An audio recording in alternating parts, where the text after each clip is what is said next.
So you can put this on your hair after you wash it. Then you want to make sure you don't just get one side. 2020 fad, we working on bigger, better, badder things. Just check me out. Grind, I'm grinding, grind, I'm grinding, grind, I'm grinding. Said I did it on my own, man, it's perfect timing.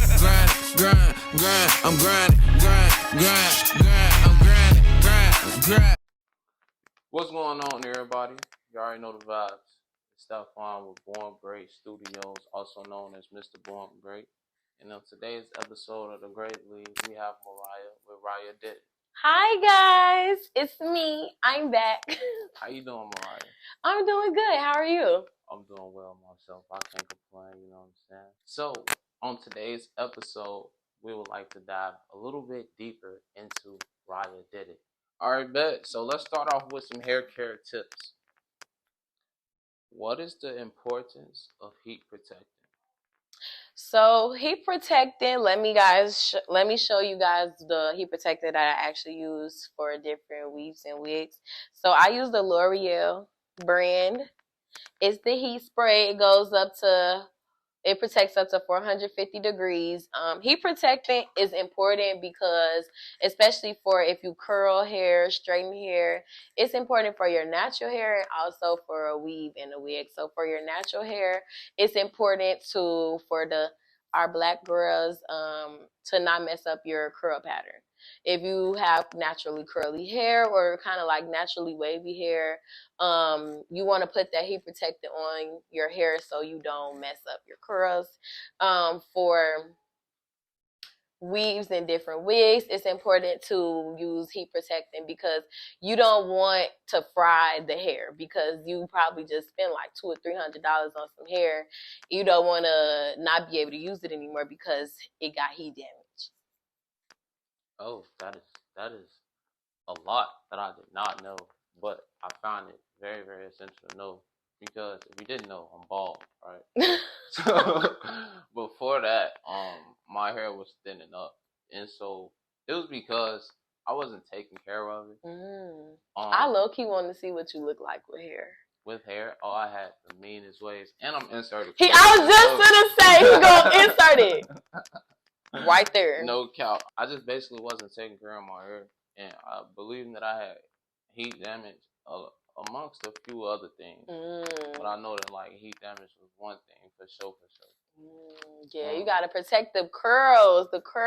Like, yeah, my hair went from medium texture. I don't know what number that is. Probably 3C, because 4C is like real kinky curly. Yeah. 3C is kind of like wavy, and then it went to real fine, and then it wasn't that's that 210. What did he say? 3210. Non-existent. No, what are some popular detangling techniques to prevent breakage? So let me show you guys the brush. So for detangling, it's important when you wash your hair. Okay, I know the audience may not just be all African Americans, so for anybody else who has like finer hair, just be careful when you're detangling and everything. It may be easier for you though, but just remember to start from the end, work your way up. For our African American girlies, we got that curly hair, and you can't just brush through it, because you're gonna try to brush and it's gonna stop and it's not gonna go nowhere else. So you need to start from the bottom. So I guess I can use this as an example. You're gonna brush from the bottom, brush the bottom out, and work your way all the way to the top. That way you can avoid any breakage. You won't be hurting yourself, and it's less tension on your hair when you're detangling. And that was for natural? Yes. Yes, that was for natural hair. And then for weaves, I mean, it's kind of easier to detangle a wig. Well, maybe not, depending on the quality of the wig. Because sometimes the quality of the wig will make it hard to detangle. I remember one of my clients brought a wig to me, and as soon as the water hit it, it was like a cat's hairball. Like, I swear, it was like what is this? But we made it work. We definitely made it work. It took me a few days to get through that wig, I won't lie. It has never happened before. So I definitely had to take my time detangling through with that. But weaves are pretty much easier to detangle than your natural hair, but you still want to take those same steps and Definitely. take your time. Definitely. Hey man, this shit should cost, bro. Like for real. For now that I'm looking at this, What? you need to make courses. Yeah, somebody is 2025. Catch me. 2025. We working on bigger, better, badder things. Just check me out. Wait for me. She just broke down. So, what would be some of your top products that you would recommend? Okay, so let's start off with the natural and the natural hair first. Then we get into the weaves and wigs. So for natural hair, I like this brand, OGX. I like that brand of shampoo and conditioner. They have all different types of like they got the purple bottle, they got a green bottle, pink, white, yellow. They have so many different kinds, and each kind that they have, it serves a different purpose. Like, so for the purple bottle, it says biotin and collagen. Please, like he said, don't cancel me if I said that wrong. But this, just when I put this on my hair, it's easier for me to detangle through it. It makes my hair, you know how sometimes you put shampoo in your hair and it just makes it feel even more dry. This adds some moisture back into your hair before you put the conditioner on. And then I also, after I rinse out this shampoo, I go in with the same conditioner, the same brand, and condition my hair. It makes it feel so soft, so beautiful. You detangle it, rinse it out, and you're good. I also like the mint version of this, and that mint one, the green one, it just feel like your scalp feel like peppermint. Like, it feels like clean, and it's just really nice.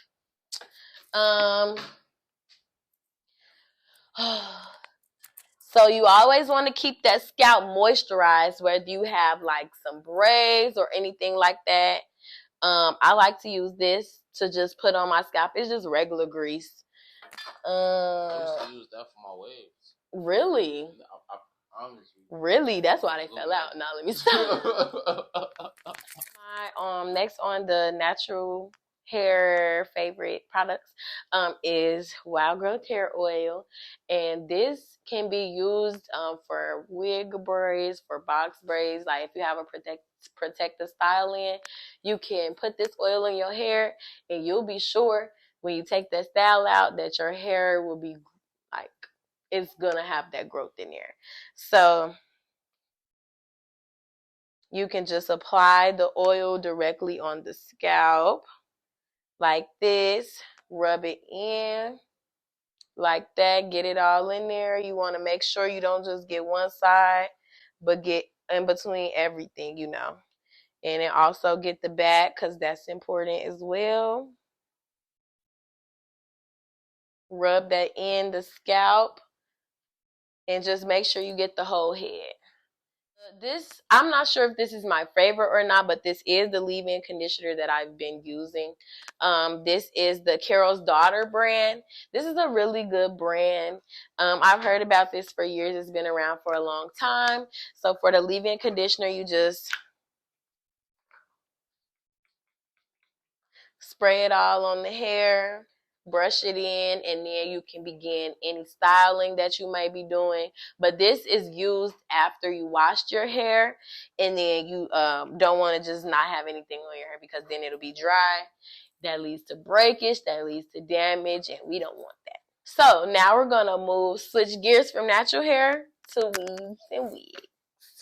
So my favorite products for weave/wigs, when I first get a weave or a wig, I always wash it, or bleach it, but after I bleach it, then I wash it. So when I wash a wig, the first thing I do is use the shampoo and the conditioner. So I use this same brand of shampoo, but I switch it up when it comes to a wig, because I found that this makes wigs feel so soft. Like if you have to revamp a wig, or if you're just regularly conditioning a wig, this right here, I have your wig smelling and feeling really good.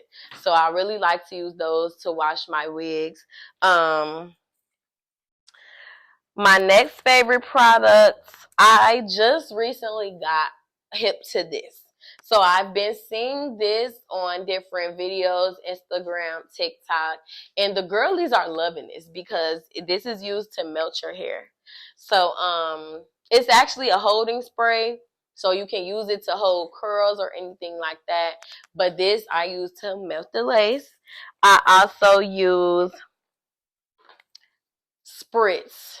I love using spritz because it kind of just holds it there. Like it don't go nowhere. It just stays in place. This is always the go-to for anything. If you're doing your wig cap, if you're wanting to melt your lace, if you're wanting to do a swoop and you need to get that part flat, or you doing a braid and you need to get that flat, Eben. I know the girlies have been saying that the Eben company, this has been a controversial topic as well. They don't like using Eben, which is why people have switched to this. But I like to use both because, I don't know the people who own this company. So don't kill me. Don't come for me, y'all. I'm sorry. It's just a good product. I'm sorry. This section is about common hair care mistakes. So can you tell us a little bit about over and under washing your hair? Yes. So for our African American girlies, our natural hair should be washed at least once or twice a month. I say at least because some girls have protective styles, different braids and things that they like to keep in. So they're not going to wash their hair as often as somebody who, let's say, wears their natural hair out on a daily. They may wash their hair maybe like 3 times a month.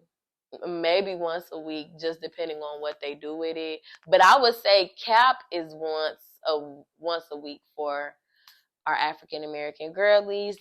Underwashing it, don't go 3, 4, 5 months without washing your hair. You will be very upset when that water touches your hair and it just like mats up. Yeah, so try not to go too long without washing your hair. I know some people like to keep a sewing it up for like 3, 4 months. That's okay. I wouldn't recommend keeping your sewing in for 4 months, but if you're gonna do that, at least go to your stylist and get a maintenance. That way they can still wash everything without it being taken down, and so your natural hair is being taken care of underneath your protective style. So that'd be good. And for our Caucasian or maybe anybody else who is not African American, they wash their hair more often because their hair is more oily. So you may find some different races, they wash their hair every day, and that's good for them because that's the type of hair that they have. But what works for one won't work for the other or everybody else. So you kind of just got to know what to work with. How imperative is it to use the correct brush or comb? Very important because let's say someone has 4C hair and they're trying to detangle their hair. Like let's say you washed your hair, you got kinky curly hair, coily hair, and you're washing it and you go to detangle that conditioner and you pull out this, you will be there all day. And not even all day, you will be in pain because this is just not used to detangle our hair. You need a paddle brush. You need a wig brush, something with bigger bristles. You need a tool. You need a hair tool that has bigger bristles rather than something like a finer tooth comb to comb through your curls or your wavy hair, because like I said, that can cause breakage, damage. You will be in pain. Yes. breakage, damage. Yeah. All three things that we want to avoid with our natural hair, with our weaves, and with our wigs. So my next question is different than the question I just got. But the question I just got is basically, what would be, say for instance, you use the wrong brush on wet hair. Mm-hmm. How susceptible are you to how prone are you to breakage using it on wet hair? Wet hair is easier to, okay, that's another thing. When you're detangling, I actually forgot to mention this when you were saying detangling hair. It's better for your hair to be damp, to be able to detangle your hair. Wet, damp, whatever the case, you definitely don't want it to be dry because it makes it harder. But when you wet your hair, it kind of loosens it up a little bit and makes it more manageable. Mm-hmm. That also does depend on the hair type, because some girls, once a drop of water touch their hair, it's over with. It's a wrap. It gets short. It's like, why did I even do this? Mm-hmm. So, yeah. Okay, cool, perfect. So what would happen if you use too much heat without heat protection on your hair? Heat damage. I might send you a picture of what my hair, because I have heat damage actually on my middle part of my hair, because when I was in high school and stuff like that, and even still now to this day, I actually just had a middle part quick weave. So that's with my real hair out and I'm putting heat on it, and without using heat protectant. Don't be like me. Use heat protectant. Oh, you was one of them girls that are in the bathroom. Yeah. I'm already knowing what you're talking about. Not in the bathroom. That's crazy. Yes, I mean, you gotta do what you gotta do sometimes. Bro, for sure. You definitely gotta do in between periods, in between lunch period. Let me go and hit that bathroom up and get myself together real quick. It'd be that cute looking boy that you're gonna see next period. You gotta get yourself together, or it's picture day. You gotta get that hair slicked back because you done got on the bus, done had gym, second period, third period. You like, oh my God, now I gotta take pictures. Let me go to this bathroom real quick. But nah, yeah, you definitely want to make sure to use heat protectant on your hair, because you will not have any curls. Yes, heat damage equals no curls or wavy curl. Your hair will be real loose and wavy. Right? So, what about moisturizing your hair? How important is that? And what if you don't moisturize your hair? It's very important, and if you don't moisturize your hair, you're going to be left with dry and brittle hair, and nobody wants that. You want to be able to, your hair is like your crown, you wear it on your head. So the first thing, if you see a queen, one of the first things you're going to look at is her crown. And so us queens, we have to keep our crown uptight. We got to keep that all good. So you definitely want to make sure you moisturize your hair, moisturize your scalp. It's important. You got to keep up with it. Definitely. Moisturize y'all hair, man, or y'all going to be bald like me. Take care of y'all hair, man. Moisturize this. So what's the difference between moisturizing the scalp and moisturizing your hair? There is a difference. I'm glad so there's definitely a difference. I have brought up those two products that are good to moisturize your scalp. So, Nourish Hair and Scalp. So, this is good for I mainly use this on your scalp, but you can also, when you do braids, you can put it on your hair too. And that's locking it in. Get one-stop product, one-stop shop. This is good to moisturize your scalp. You put this directly on your scalp. You're not going to want to put oil, any types of oils on your actual hair. Well, especially not this oil. Actually, let me take that back. You can put oil on your hair. I would not recommend to put this actual oil on your hair. Just put this directly on the scalp, because that's what you're wanting to stimulate anyway, because that's where the hair grows. For your actual hair, you want to make sure to moisturize using different leave-in conditioners, different curling creams, different hydration treatments. Those are important too. I actually have to set up my next hydration treatment. So No doubt. I think that last question, that last question was like my biggest hair question ever, because my whole life, when people say, and I know might sound a little slow, because it's like common sense.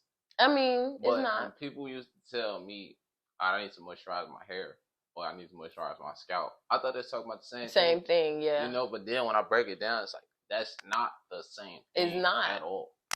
The scalp, I mean, you can't see my scalp, but the scalp is right here. It's all that underneath. The hair is all it is. All that. So you want to condition this, leave-in conditioners, different curls, different creams. And then for the scalp, you want to use the different oils, different grease that you may find that you can put on your scalp. Oh, bro. For this segment, it's like a Q&A type joint. So someone asks, how do I manage frizzy hair? So I have this product right here. This does a lot of things, a lot of different things. It's a 10-in-1. It's for defrizzes. It defrizzes your hair. It's also a heat protectant as well. It repairs and strengthens your hair. So this 10-in-1 product right here, it does all that. So you can put this on your hair after you wash it. Then you want to blow dry this in. You don't want to, like, if you're going to flat iron your hair or something like that, you don't want to blow dry your hair, then put this on. You're going to want to put this on your hair, then blow dry it in, because this has to, like, not melt in your hair, but if you get what I'm saying, it has to, like, get penetrated in the hair, like be penetrated through the hair in order to work. So wash your hair, spray that on there, then you're going to be good. Let's say if you have like a quick weave or a sew-in and you're wanting flat leave out and your leave out just doesn't get flat, I would recommend using a mousse. Mousse is also good for taming frizz. So you're going to want to put the mousse on your hair, get a comb in the mousse, get a blow dryer, blow dry in the mousse, and then proceed with the heat protectant, proceed with your flat ironing and everything like that. And you will notice a difference in between how your hair may have looked if you didn't put mousse in it, but versus when you did put the mousse in there first. Okay, cool. So now y'all know how to manage frizz. Get some mousse and get some 10-in-1. Simple. No and a blow dryer and a comb. And a blow dryer and a comb. Now I'm gonna see, that's why I'm bald. I'll be forgetting stuff. I love stuff. But a blow dryer, comb, mousse, and a 10-in-1. Yes. No cap. I love that. What's the best way to protect natural hair under a wig? Lola. She said, the best way to protect natural hair under a wig. So I kind of mentioned this earlier. You do have to oil your hair, like when you're stylist or if you're doing your own hair, you braid your hair down. Make sure your stylist puts some oil on your hair. Like don't let them just put the wig cap on, do the braids, put the wig cap on, then get the slapping the wig on your hair, because wigs are already itchy enough. So if your natural hair isn't like oiled and moisturized, then it's just going to be even more itchy. And then you're going to be wanting to rip the wig out.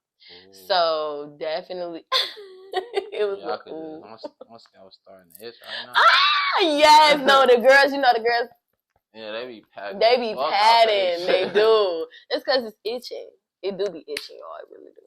Yeah, bro. So just make sure you oil your braids and stuff like that under your wig. Oh, bro. Make sure y'all oil y'all braids and stuff. And you said which oil was your go-to? Wild Growth. If you're needing to grow your hair, is it? There you go. You need to grow your hair, use that. It's gonna do you right. No cap.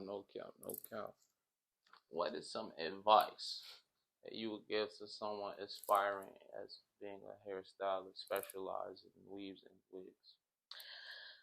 Let me see. Some advice. My number one advice is just to keep going. Like, don't stop. Keep going. Every day is going to be better. Make your tomorrow better than your yesterday. Like, as long as you keep growing and keep trying to learn, nothing's going to stop you. Like, you're literally going to be unstoppable. So you start from wherever you at and just keep going, working your way up, and you're not going to be touchable. No doubt, untouchable.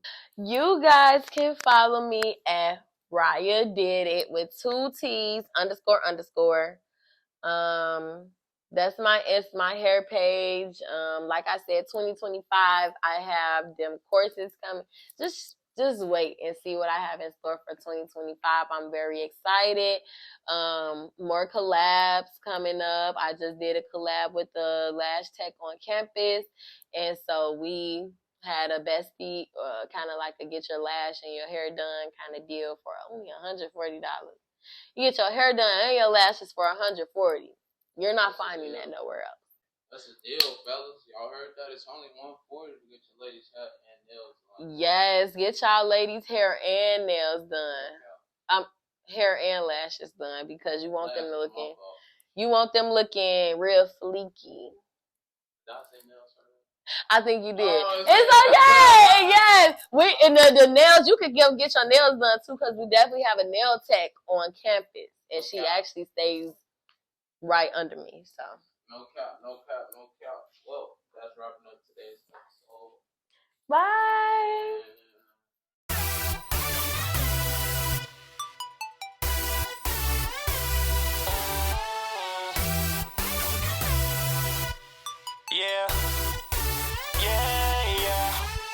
I did this shit on my own, wasn't none of my motion fronting. Loudest nigga in the room sometimes.